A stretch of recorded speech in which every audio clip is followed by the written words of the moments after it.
मुझे माफ कर दो माँ। एक हाथ से राक्षस की जीभ कसकर पकड़ी हुई और दूसरे हाथ में प्रहार के लिए उठी गदा। यह वो राक्षस है जिसे रोकने के लिए त्रिदेवों को भी महाशक्ति जगदम्बा की शरण में जाना पड़ा था। इस रहस्यमयी कहानी की शुरुआत होती है सतयुग से।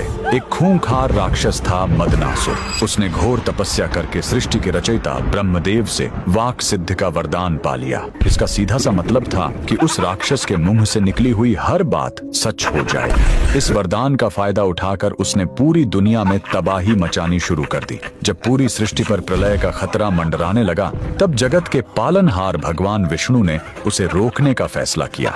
लेकिन वो सीधा युद्ध नहीं कर सकते थे, क्योंकि राक्षस कुछ भी बोलकर नुकसान पहुंचा सकता था। इसलिए भगवान विष्णु ने सौराष्ट्र के हरिद्रा सरोवर यानी हल्दी के पीले तालाब के किनारे घोर तपस्या की। उनकी पुकार सुनकर उस पीले जल से एक महाशक्ति प्रकट हुई। पीले वस्त्रों में सोने की तरह चमकती माँ बगलामुखी। सरोवर से प्रकट होते ही माँ बगलामुखी सीधा मदनासुर के सामने पहुंच गईं। इससे पहले कि वह राक्षस अपने मुंह से कोई श्राप निकालता, माँ ने तुरंत आगे बढ़कर उसकी जीभ कसकर पकड़ ली, क्योंकि उसकी सारी शक्ति उसकी जबान में थी।